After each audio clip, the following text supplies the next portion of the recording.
Hello, everyone. Today is Monday, May the 1st. I'm Ryan Hill. I'm John Galantis. You're listening to Clearview Today with Dr. Abadan Shah, the daily show that engages mind and heart for the gospel of Jesus Christ. You can visit us online at clearviewtodayshow.com, or if you have any questions for Dr. Shah or suggestions for new topics, send us a text at 252-582-5028. Or you can email us at contact@clearviewtodayshow.com. That's right. And if you guys want to help us keep this conversation going, you can do so by supporting the podcast, sharing it online, leaving us a good review on iTunes or Spotify, anywhere you may get your podcasting content from. We're going to leave a link in the description of this podcast so you can do just that. Before we do anything else, let's read the verse of the day. Absolutely. Good way to start the day. Good way to start the month. I like it. Let's start May off right. The verse of the day today comes from Psalm chapter 32, verse 7. You are my hiding place. You shall preserve me from trouble. You shall surround me with songs of deliverance. You know, as a friend of mine wrote a song that kind of talks about this. It's kind of based on this verse where, God, you're my hiding place. You're my faithful anchor, this shelter in the storm. And I just love that because there's confidence that we have in God's power. You know, his strength to deliver us from the attacks of the enemy. And they're real. You know, we are attacked by the enemy every day. But verses like this just kind of remind us that where our strength is. We have strength, but it's not strength that comes from us. Right. And I think a lot of times, you know, it's this glorified idea of trusting in your own strength or making yourself as strong as possible or as capable as possible or as secure as possible. And we're not saying not to strive for those things, financial stability or, you know, making sure that all of your family members are secure and safe. We're not saying don't strive for those things, but your ultimate strength doesn't come from the wealth or the possessions that you can amass for yourself. It comes from Christ. That's right. That's right. You know what time it is, right? Because I just looked. It's 1:45 on a Monday. It is. And you know what 1:45 on a Monday means. I think it's time to harvest some gripes. Welcome to the Grapevine. This is the section of our show where we find things in our lives, in our church, or it just going on in the world today that we are going to gripe about. And, you know, we've been doing the Grapevine for a number of years now. Not only on the Clearview Today show, but on other shows as well. Yeah. And I wanted to give it to our engineer, David, today. Because David, I think, you have some gripes for us? Has a gripe that he wants to... Easy gripes. Pluck from the vine? Easy gripes. Hey, let's take a taste of the gripes first.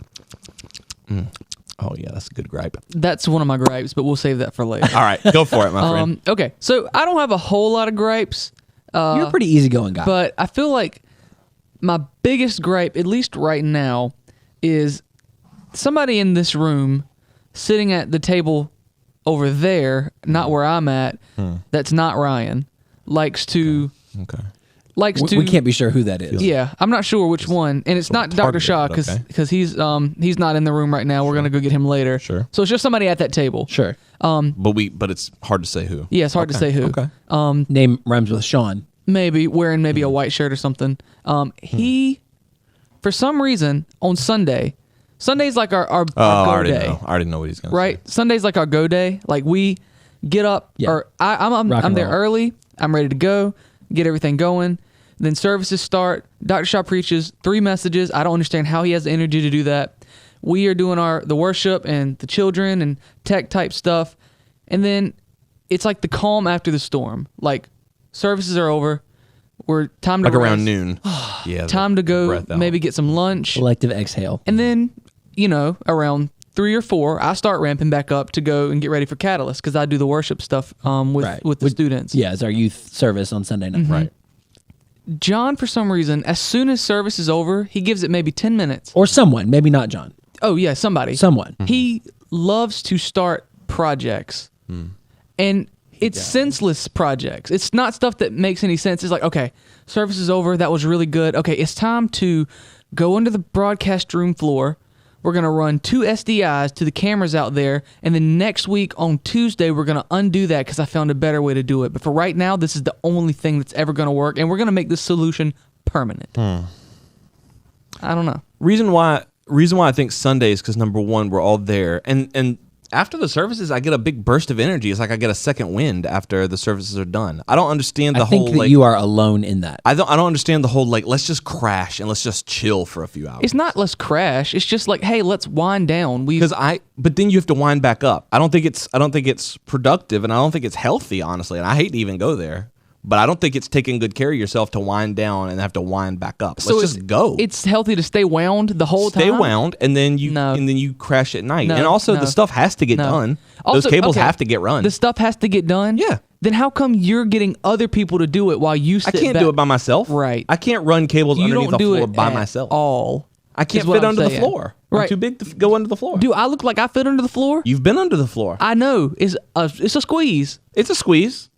But you're helping. You're not. You're helping. You're doing the Lord's work. This is the Lord's house. We're running cables for the Lord. Here's one of the things about John that impresses me so much, and that I really genuinely admire. Thank you. Is that I really when need you, to hear that right now. Well, hold on. Let me say it before you latch onto it. Sure.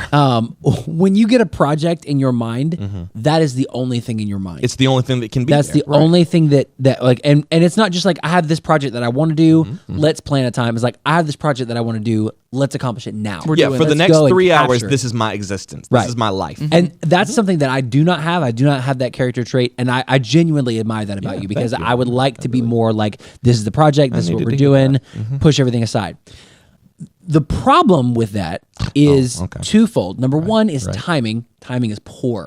Timing is poor. 3:50 on a Sunday Sundays, is because people are a tired. poor. Because we're getting ready to go into something else. I'm going into something else, right? Like or 5:15 on a Wednesday. That's a poor time Because for you gotta want a it and project, stuff. right? Yeah, That's I poor get time. that. I get Project's that. good, timing's poor. Second, it's never like I have this project, I'm going to go capture this flag. It's I have this project, Let's go. you go capture this flag and Yeah, bring it to and me. bring it to me. Yeah. Like Thanos style. Also, Right. all of your Like projects. what? Like That is no. like in the wreckage of the Avengers compound. It's like, what will you do? I'm gonna sit here and wait. Right. Also, all of your projects, I don't know what it is about them, but they are in nature destroying something that we're going to need in the next 30 minutes. Like, Yep. hey, I think we need to redo this, the hub soundboard. Again, good project, Right. poor timing. Right, but we're going to do it at 5 o'clock when Catalyst starts at 6. We're currently in the middle of band rehearsal. I think Right. we need to disassemble the soundboard. But it goes even beyond projects. I don't want to keep this going too long because I don't want to keep harping on it. Right, and because I feel like you're feeling kind of bad. You're feeling No. guilty that you No, maybe feeling kind of. I just don't want you to feel bad. Right. It goes beyond projects to even like, all right, service is over. We don't have any projects. I'm going to the gym and I'm ready to pump iron. Yeah, because I have this big well of energy that I've been sitting here listening to the sermons and doing this thing, and now I've got this energy. I want to go and let off steam and pump. But I need you there to spot. Yes. That's the thing. Like, it's not just I have this project, I'm going to capture it. Right. I have this project. Come Get along. ready because it's our project now. I believe there was a wise man that told me once, if you want to go fast, you go by yourself. But if you want to go far, you take others with you. But this isn't going far. This is going here. Okay. Like just adjacent. Right. Sure. This has been hurtful. I need to take a break. The gripes were sour for you Before today. the gripes were pretty sour. I'm so sorry. Let's go get Dr. Shah because I'm not about to cry, but I'm definitely sad. My eyes are just stinging for some reason. Like maybe something in the air. Yeah. I just didn't. I don't know. I just wish things were different, but they're not. And that's fine. Again, good projects, not the best timing. We'll work on that. We're going to go to Dr. Shah. We're continuing our discussion through the book of Malachi. I love this book so much, and I love that we're kind of diving deep into what each one of these chapters holds. If you guys have any questions or suggestions for new topics, send us a text to 252-582-5028, or you can visit us online at clearviewtodayshow.com. We'll be right back. Hey everyone, my name's Ellie, And I'm David. and we want to take a minute and let you know how we can actually serve you as you're listening to Clearview today. The Bible paints an extraordinary picture of who we are as a church body. The mission of Clearview Church is to lead all people into a life-changing, ever-growing relationship with Jesus Christ. A huge part of leading people is praying for them. A big reason that Christians have unanswered prayers in their life is because they're not praying. You know, 1 John 5:15 says, "And if we know that he hears us, whatever we ask, we know that we have the petitions that we have asked of him." If you're listening to the Clearview Today show, we want to know how we can pray for you as well. There's a number of ways that you can get in touch with us at Clearview and share your prayer request, but the best way is by texting us at 252-582-5028. You can also send us an email at prayer@clearviewbc.org, or you can download the Clearview app on iTunes or Google Play. On that app, there's a dedicated prayer wall that helps us to get to know what's going on in your life, how we can pray for you, and how we can take any necessary steps to get you moving in the right direction. Thanks for listening. Now let's get back to the show.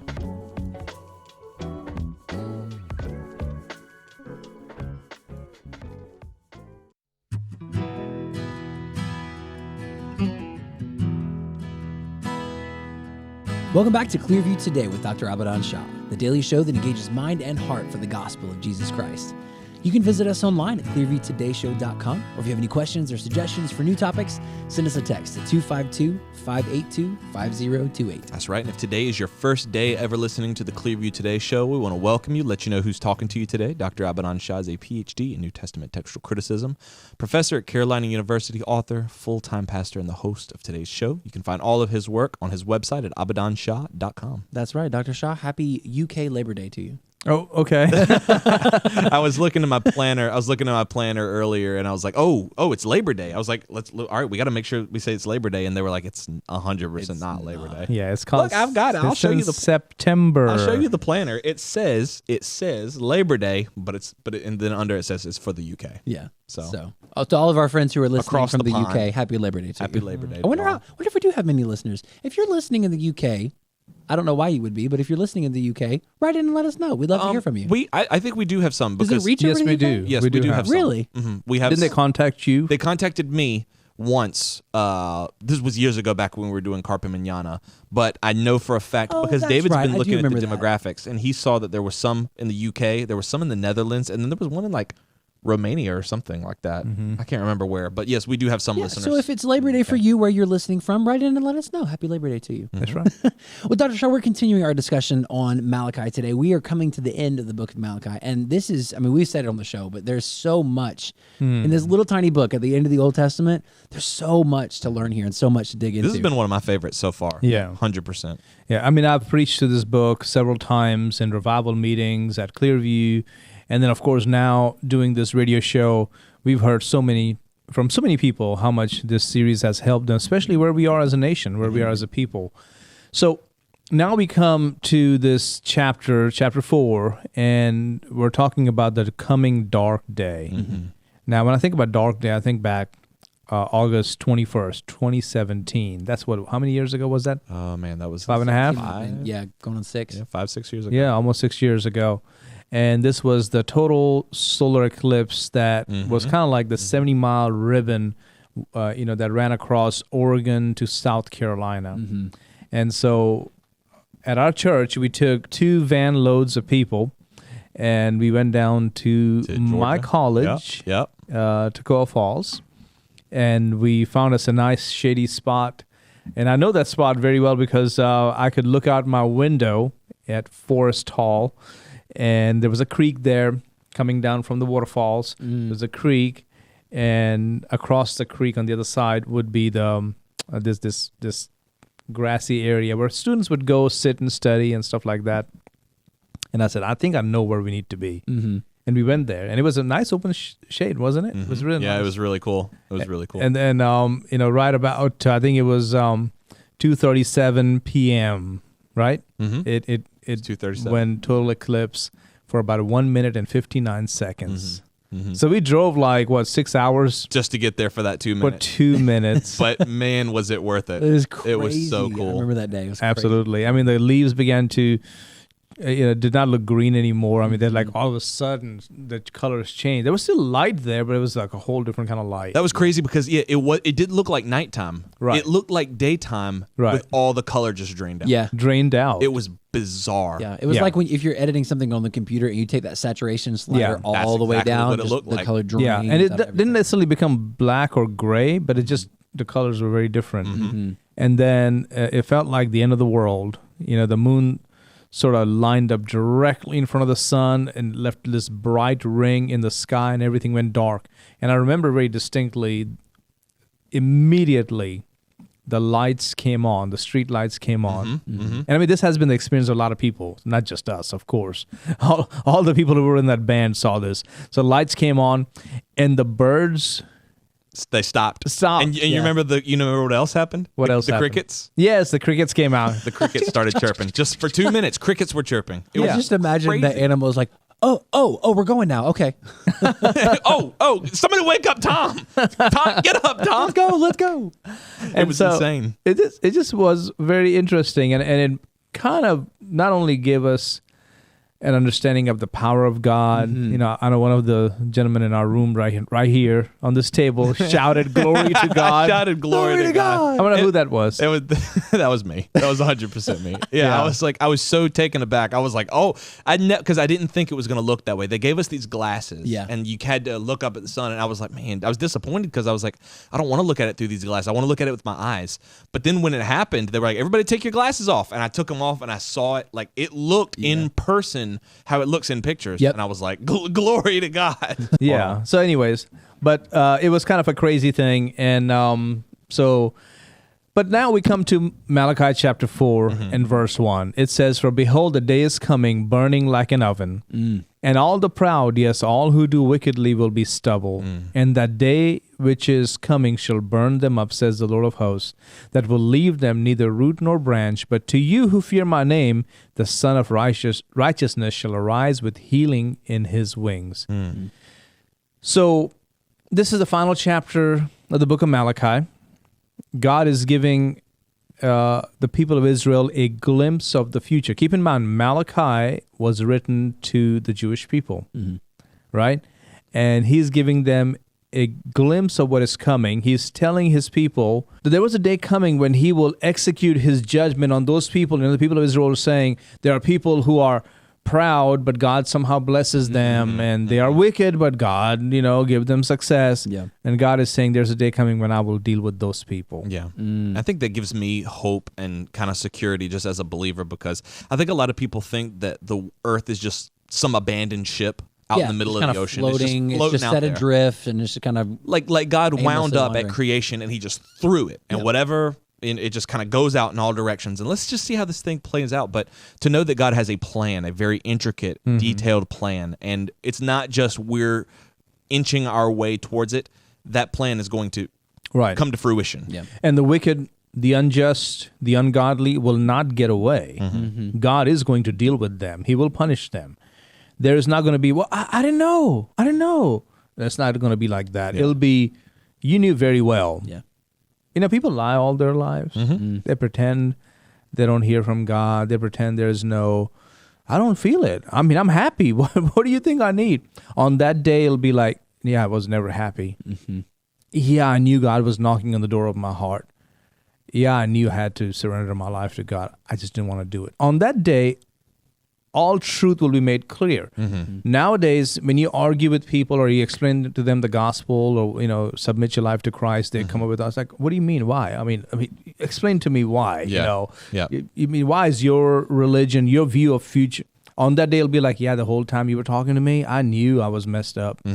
I knew I needed God. I knew I had to obey that truth, but I just didn't want to. Yeah, that's heartbreaking to think about. People are just kind of like lying throughout this life, and then people do that all the time. Yep.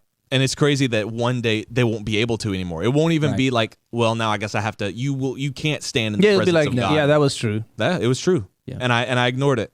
And I didn't want to. And purposely, I was trying to not just sabotage, but trying to, what's the word I'm trying to find? Like hinder the gospel? Not just hinder, but it's like I was trying to drown out or suppress it. Yeah. I was trying to suppress it. Suppress the gospel. Because that's not what the Bible talks about. They suppress the truth in unrighteousness. Yeah.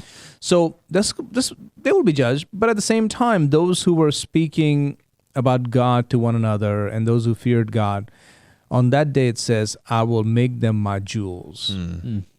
God will be proud of them. I love that passage. That just to think about God, proudly showing us off like jewels, These like are my precious jewelry, precious stones. Like, look at this one. Have you seen this one? The way it reflects the light, and then take a look at this one. Yeah, we talked about that a little last week. It's way more than just, hey, you're going to be spared. It's that God's going to be very proud of you. God is going to show you off as His prize jewel, His prize collection. Yeah, that takes it to a very personal level. Yeah. Yesterday I was. Thomas was watching Wakanda Forever, and as he's watching that, the actress, the Guyanese British actress, what's her name? Oh man, I know. Starts with an L. I can look Letitia? it up. Letitia, right? Yeah. Oh, yeah. She was there. And I said, she's a Christian. He said, oh, I didn't know that. So I went back and showed him her acceptance speech from one of those festivals, all that. Repeatedly, she's thanking God, thanking God, thanking God. Wow. Now, people can thank God and not really be Christians, right? They can just say that. It's popular or whatever. But at the end of her speech, she says, thank you, Jesus. Beautiful. So she became very specific, and I was like, God's going to display her as well. Yeah. Because she let Jesus shine through her life. That's awesome. So those are things that, God's going to show off on that day. Now let's focus on that day for a few moments. So this day is referred to as the day of the Lord. Sometimes it's called the day of tribulation. Other times it's known as the day of judgment, day of wrath, day of Jacob's trouble. All these are powerful designations of a day that is coming. Obadiah, Zephaniah, Joel, Isaiah, Ezekiel all talk about this day. It's a day that represents the idea of God's many judgments upon the wicked throughout history. That this is how God's going to deal with them. But then there'll be this final, ultimate judgment day. It is like a day with a capital D. Like the day. That's the day. The day. Yeah. And it's the Great Tribulation. So is the Great Tribulation that day, or is it the process by which all this takes place?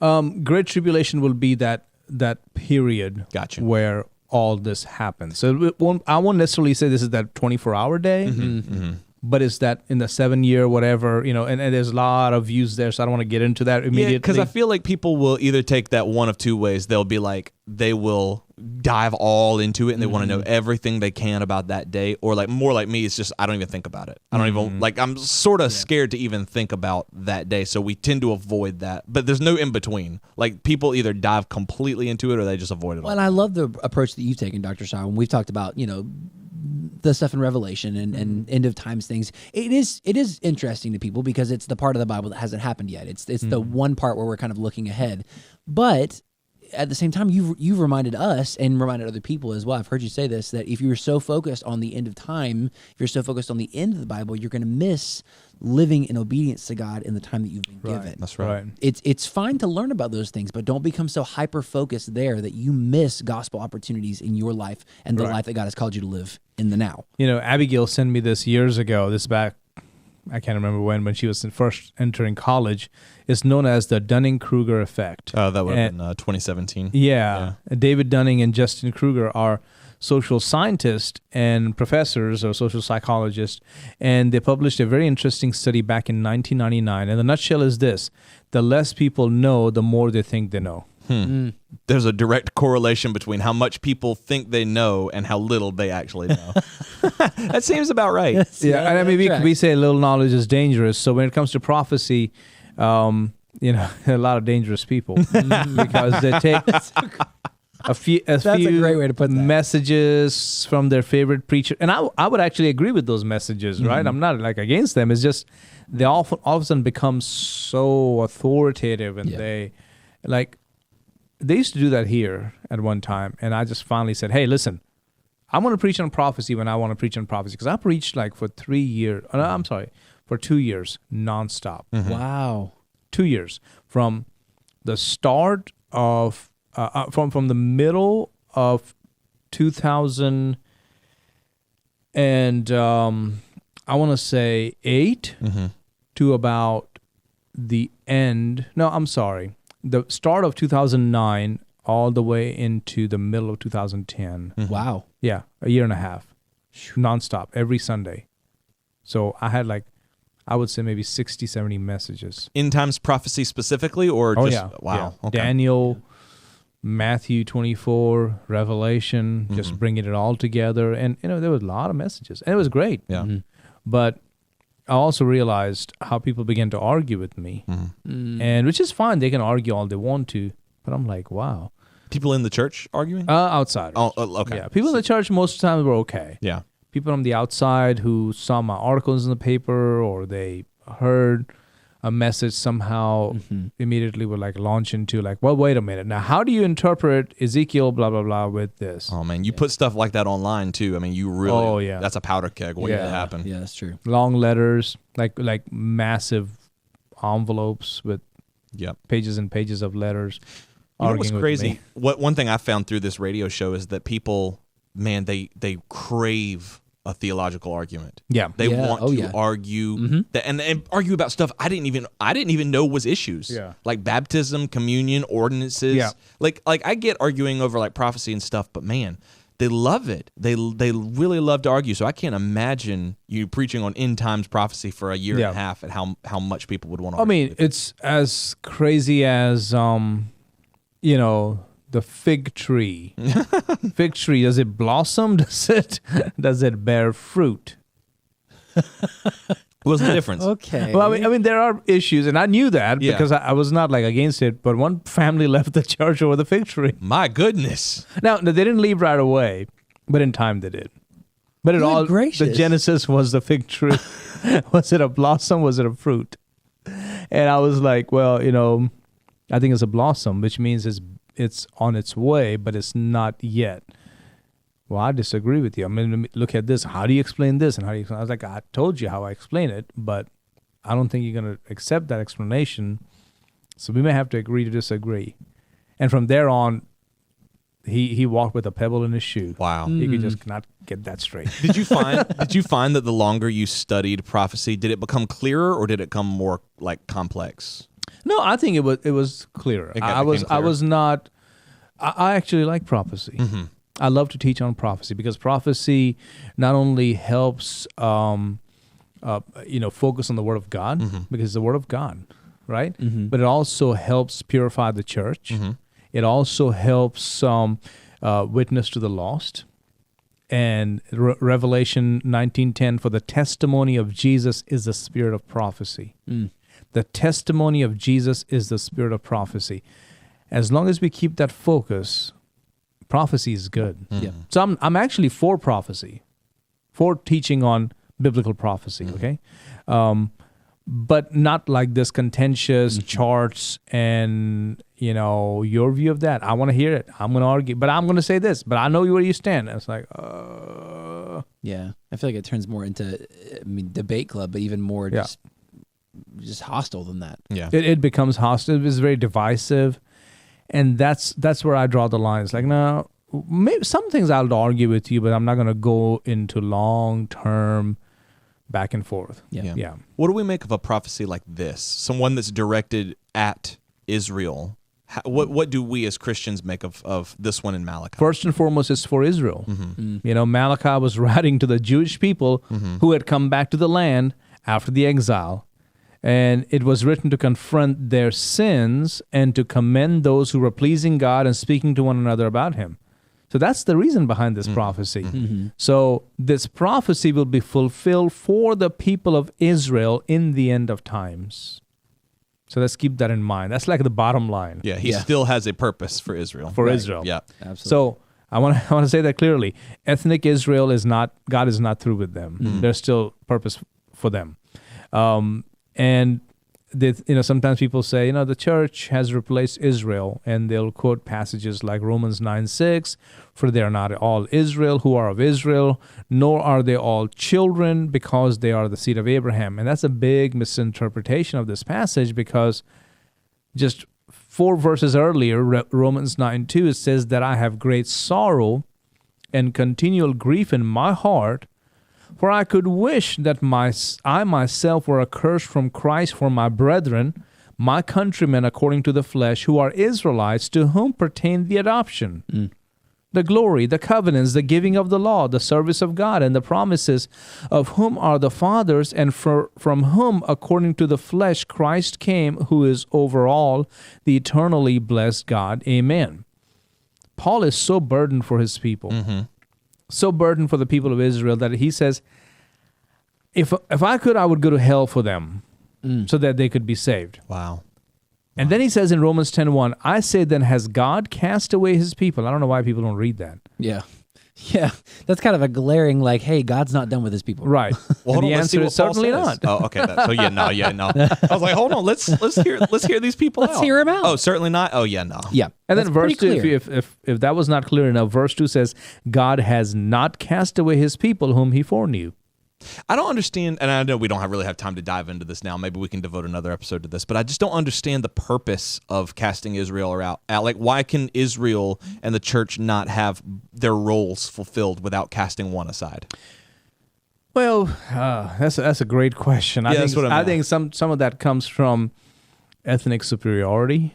You know, there's this kind of thinking came through medieval times, and then in the past 400 or 500 years of seeing Jewish people wandering or being driven from one land to another. When you saw them, not today, but back then, it's like, oh, these people stuck in ghettos, they are the ones. Oh, they're going to get all these prophecies? Yeah, sure. No way. No way. God is through with them. Just look at them. They got nothing, nowhere to go. Well, you don't know God. Right. That's right. God has a purpose for his people. Absolutely. Right? And in his timing, he's going to fulfill those things.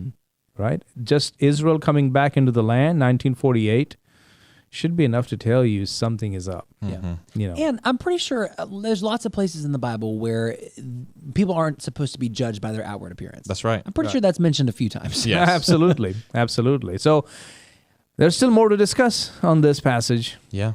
Maybe we'll hit it tomorrow. That's Okay, right. I love it. Absolutely. If you guys have questions about what we talked about today, man, so interesting, so fascinating, the book of Malachi. Send us a text to 252-582-5028. Make sure you join us on tomorrow's episode as we wrap up our discussion on the book of Malachi. And if you haven't done so already, make sure you stop by our website, clearviewtodayshow.com. You can partner with us financially on that same website. We're grateful to you, our giving partners, for standing side by side, shoulder to shoulder with us as we reach the nations with the gospel of Jesus. So we have a quote from one of our listeners. Is it okay if I read it? Yeah, go for Quote it. from one of our listeners, Mike S., longtime listener of Peanut the show. Butter Mike. Peanut Butter Burger we Mike. like If Mike. you've been We like watching, Mike. if you've been watching the show for a while, you know Peanut Butter Burger Mike. Yeah. Somebody's tuning in for the first time, like, what is happening? Just go back and listen. So he writes in and he says, "Hey guys, I enjoyed the episode on soul winning. We recorded that one a little while ago. It made me think of a video I saw on YouTube of Penn Jillette from Penn and Teller, who is a well-known atheist. He was telling a story about a guy who handed him a Bible one time and said that he doesn't respect Christians that don't proselytize. His words were, how bad do you have to hate someone to not proselytize and keep them from going to hell by sharing the gospel and at least trying to win them? And I think that was eye-opening as to why people see Christians as hypocrites. If the lost are missing out on such greatness, why aren't we trying harder to change people's minds?" Just found that perspective interesting. Yeah. I saw that video when he put it out. I've seen that. Yeah. That interview's been too. circulating for a little bit. Very powerful. Maybe one day we need to show that in Maybe. our Yeah. message. Yeah. It's a powerful reminder. If we really believe what we say we believe, we ought to be out there. And this is sharing it with people. and this is a man who does not believe in God Right. at Right. all. But he's saying, I get why Christians do that. You have to. Yeah, Yeah. They have to. absolutely. So good. We love you guys. We'll see you next time on Clearview Today.